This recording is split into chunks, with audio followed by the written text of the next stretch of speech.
Hey everyone, you're listening to the Simply Smarter podcast.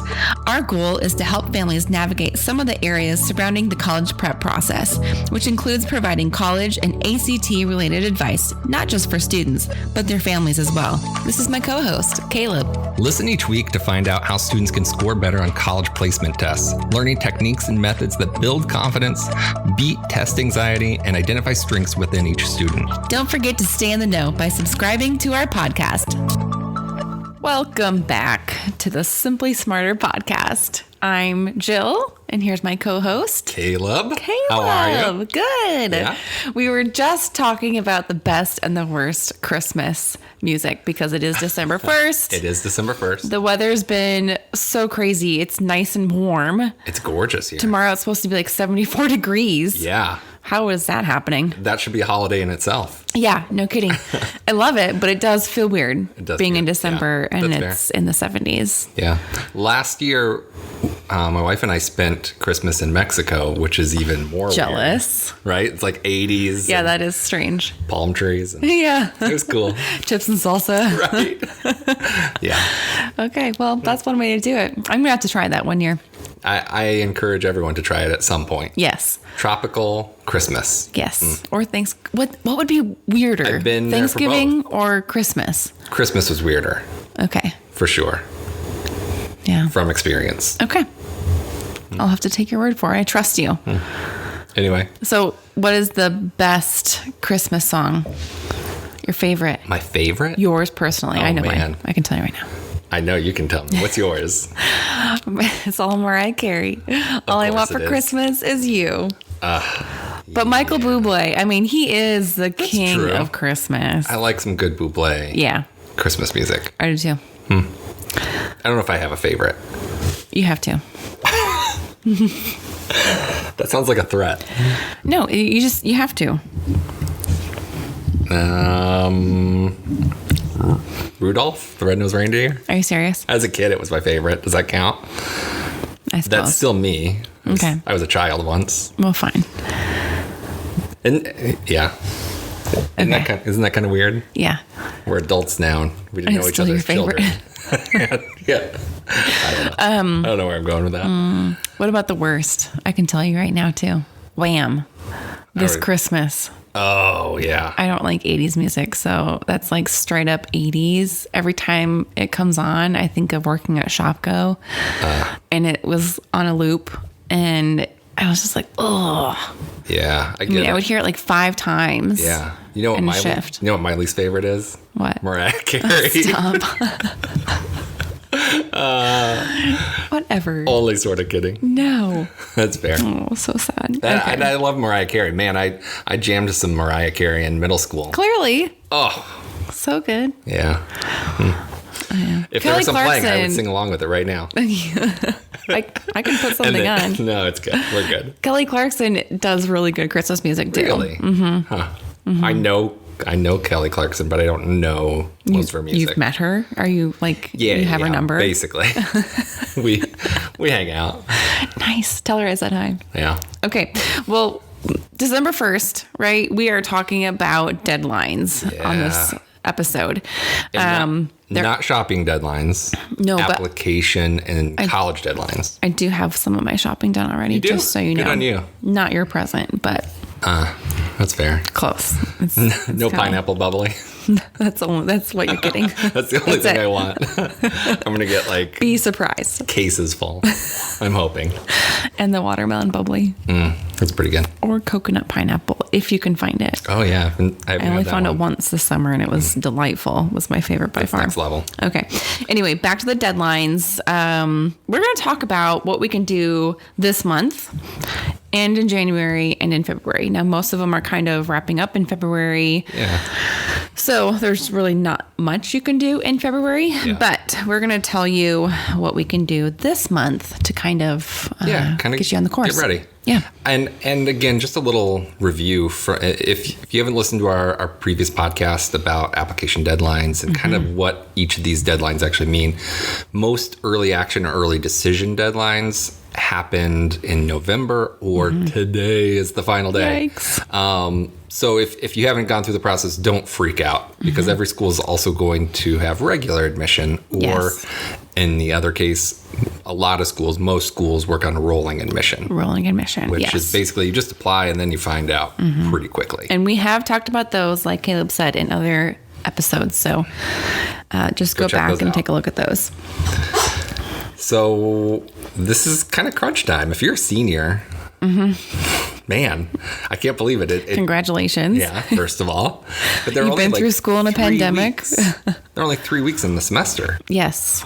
Yeah. So, and then, of course, it's going to be pretty crazy the last couple weeks of December and into January. Finals.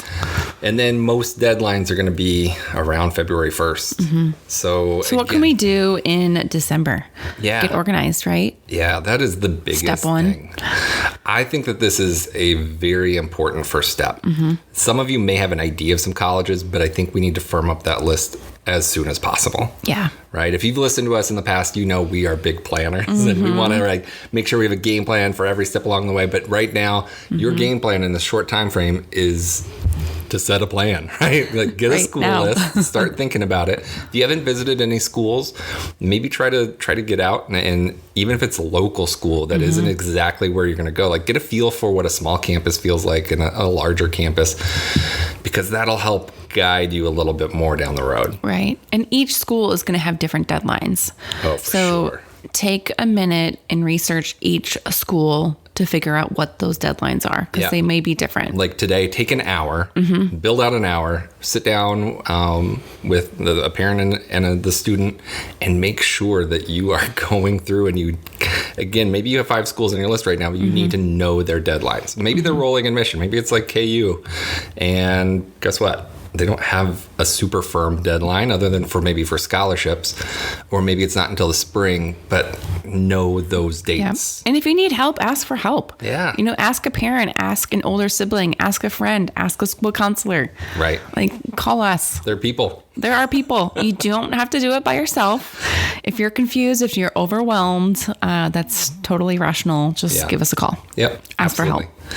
So I think that would be the first step. And one of our expert college counselors here at Get Smarter Prep, Audrey, she also mentioned some ideas of just the idea of like actually setting up some kind of plan and taking all of this information, all these different things that we have to do, and kind of breaking them up into pieces. Yep. Like there may be, once you look at your deadlines and you do that one step, again, it shouldn't take too long. You're just going to do some research and look at the college websites to know those deadlines. Once you've done that, maybe there's one that has rolling admission and your grades are already going to be fine and it's going to be kind of what you would consider your safety school. Just go ahead and apply. Get it done. Might as well. Maybe that sense of accomplishment, like we get something done, it keeps us motivated to move on to the maybe a little bit more trickier application. Making a list, checking it twice. Oh, look at you. Pulling in the season there. I like it. Nice. So deadlines, they're going to be big. And what about the Common App? Yeah. Let's talk about that for just a second. For sure. So if you have not created an account on Common App, that is going to be your step 2. Take another hour. Right. And it may not even be that long initially, but kind of get on there, create a login, and then just orient yourself with what's going on. Yep. Most schools will accept the Common App. If they don't, then there's just going to be an easy process on that college's website that you're going to kind of use. Yep. So. And you're going to need your transcripts, letters of recommendation, etc. Exactly. So make sure you talk to your college counselor for the transcripts. Figure out who you want to ask for letters of recommendation. Give them more than a couple days to write the letter. If you haven't already requested letters of recommendation, that is going to be the third step, I would say. Because you need to make sure that you give them plenty of time. A week is not enough time. 2 weeks is probably not enough time. You need to give them 3 or 4 weeks minimum. Yeah. And then you just need to follow up with them on a fairly regular basis. Don't bug them. Right. But check in once a week, once every 2 weeks, just see if they need anything else. And again, we generally recommend that you provide your people who are writing the letters of recommendation, provide them with a kind of a list of things that you are involved with and that you love about school or your activities. So it's not just, hey, write me a letter of recommendation, please. Give them a good crutch and kind of guide them, right? Sometimes a teacher may know us from the classroom, but that's it. Like, which is good. But like maybe if they can expound on something and know that you loved this certain book in their class, like that's something that you can kind of you're actually making it easier for them as well. Yeah, exactly. Yeah, giving them a little more content to go off of. Yeah. That's a really good idea. How many letters of recommendation do you think a student should have? A minimum of 2. Okay. Most schools, if they require them, are probably going to have 2 or 3, though. Okay. So a teacher, all teachers? Teacher, counselor? In my opinion, I think most should be academic, and then maybe one personal or one professional kind of thing. So if you have a job, maybe you talk to your manager. Or if you, again, are very committed in community service, maybe there's somebody who could provide a resource there. Yeah, that's good advice. Okay, so what else in December? That's a lot. I mean, it's a lot to take in, but manageable. Yeah, that's the thing. Like, each of these things they're not going to take forever. So if we can dedicate an hour here, an hour there, maybe 2 or 3 times a week, we're going to make a good dent in this process. I love it. Okay, moving on to January. Oh, yes. Now, this is something that maybe you're going to kind of work on, maybe even over Christmas break, but definitely by sometime in January, we need to make sure that we are prepared, if we haven't already, to submit our FAFSA. So the FAFSA is, do you know the name? Do you know what it is? Financial aid for students. Yeah. Free application. Okay. For federal student aid. There you go. That's what I was going to say next. And basically, the parents will definitely be involved with this, and maybe exclusively, because you're going to punch in all of your financial information as a family. When exactly is that due? Is there a due date, or is it just part of the process? It depends on the school. Okay. Right? Some of them are going to have a deadline in January or February for this as well. Some may have had it before, right? For scholarships, it may have been in December. So again, part of that, collecting your deadlines, make sure you're looking at that scholarship and financial aid piece too. Well, and talk to your parents about it as well. It's also one of those things where you can't do it overnight. You know, you probably can, but that'd be stressful. Yeah. So make sure you're bringing this up to your parents. Have a time that you guys can sit down and walk through this. Give it time. Exactly. You'll need to have all of the 2020 tax documents completed and ready to use that information as you're going through the FAFSA. Now, the other thing to keep in mind, even if you don't think that you'll receive any kind of federal aid, know that a lot of colleges still require it in order to get institutional aid because they want to make sure they're awarding it in the right way possible. Okay. So, again, know that still may be a requirement from the college, even though, again, we know we won't qualify for that, for that federal Pell Grant or anything like that. Right. And what about essays? Let's talk about essays for a little bit. That's a chunk. It is a big chunk. Yeah, that's a big piece. And again, some of these kind of overlap between the months, right? But by January, hopefully we have them mostly wrapped up. Okay, when you say them, you're talking about more than one. I am talking about more than one. Some colleges may only require one, but if you're applying to 5 different schools, that may mean 5 different essays, or it may mean 10 different essays, or 5 essays and 5 supplements. Yeah. And some of these supplements can be kind of short, quick little things, and maybe they're like 2 or 3 sentence, like tell me about you in this short amount of time. Yeah, right? Some of those odd ones. But those are going to give you an opportunity to be creative, think outside the box, and use some of those literary devices that maybe your teachers taught you over the years. That could be kind of a fun way to kind of play through those short prompts. Okay, yeah. And ask people to look over your essays, right? I mean, for sure. You may think they're stellar and they're amazing. Oh, yeah. But, if you have a few grammatical errors in your essay, that's not great. And there are a couple things that we want to make sure we're looking at. Not just the grammar, which is huge, right? Very, very key.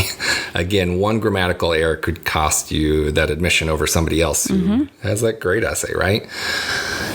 We also want to make sure that we're writing on topics that are not going to be ultra controversial. Okay. But we also want to tell the people reading the essay something about us, like literally about us, and not just like, oh yeah, that applies to 75% of our applicants. Right? True. So we want to make sure that we're cautious in that, and making sure that we are trying to connect, because that's really what the purpose of the essay is, to demonstrate that we have an ability to write. Yep.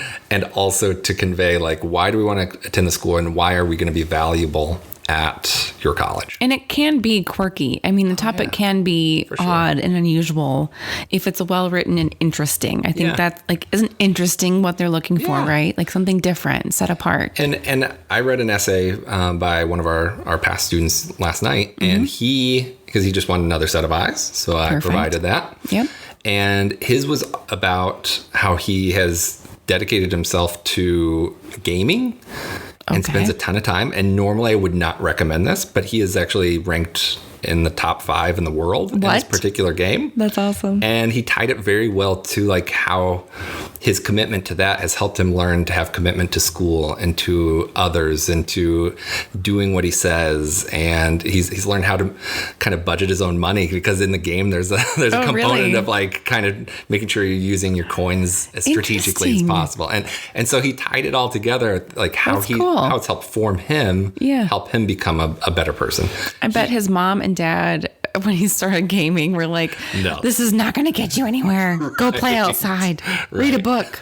No, for sure. And he actually addresses that. He's like, I don't think any parents say this, but no, I think my parents would realize now that there are some positives that come from it. So we probably got a scholarship for it, or he will get a scholarship for gaming. Oh, it's pretty cool, right? Yeah. There's all sorts of those esports. Yeah, that's really neat. It's awesome. Cool. Very cool. Okay. So what else in January? So finalize, review again. Oh, man. Make sure everything is spot on. Double check everything. Triple check. One of the things that I've seen a lot of students do is in a college essay, they will say, I want to attend North Carolina. It's my favorite school. And then they accidentally submit that same essay to Duke. Oh, no. Oh, shoot. That's their rival. That's not going to go well. You're not going to get accepted at Duke. No. So make sure that you double check, you pull out any kind of identifying pieces like that. Oh, for sure. Like, I dream of going to school in the mountains, and then you reply to KU. Like, make sure we are writing applicable things for the college. Good advice. Really good advice. And it seems silly, but I've literally seen it so many times. It's very unfortunate. It's painful. If the deadline is February 1st, go ahead and submit that a couple days earlier, leave a little bit of room for error, and double check that it is submitted, that the email went through, everything went through, and it's done. Yeah. Triple check. Set your own deadline and make it the 28th of January, right? If the deadline's February 1st. And you may have a technical issue. You may have something else where just like, oh shoot, I forgot this one other thing that it won't let me submit because I haven't done this yet. Yeah. There's nothing worse than that. Like, a little time. Yeah. Give yourself a 2 to 3 day buffer, I would say. Yep. Okay. Right. And then February, that's it. That's pretty much it. Except for rolling admission. Like, most people don't realize this, but a lot of small liberal arts colleges will accept applications through April, May, sometimes even June. Really? Yeah. So seems again, late in the game. Don't sleep on that. Maybe I know a lot of students who have found their perfect school late in the game, and they were still able to get accepted. So kind of still pay attention to some of those pieces and those deadlines that may be much later.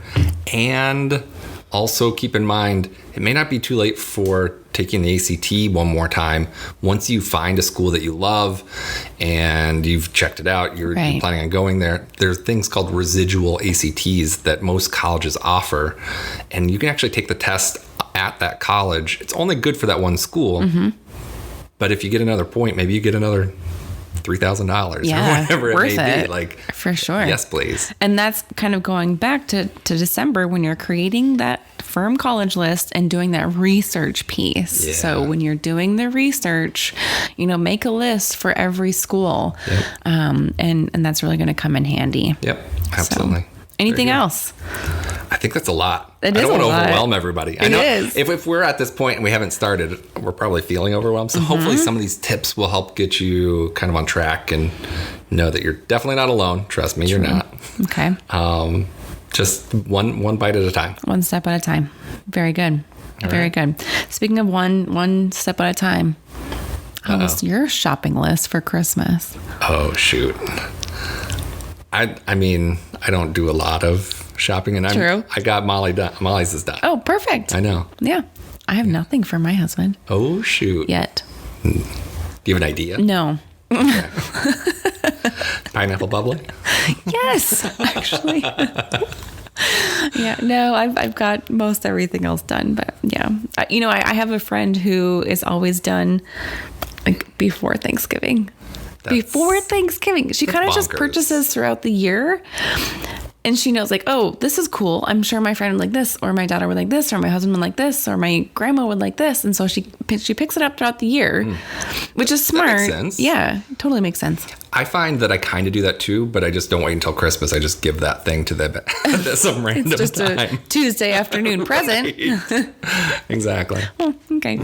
All right. Well, if you have any other questions, please let us know. We're always here to be helpful and a good source for all of our students and parents.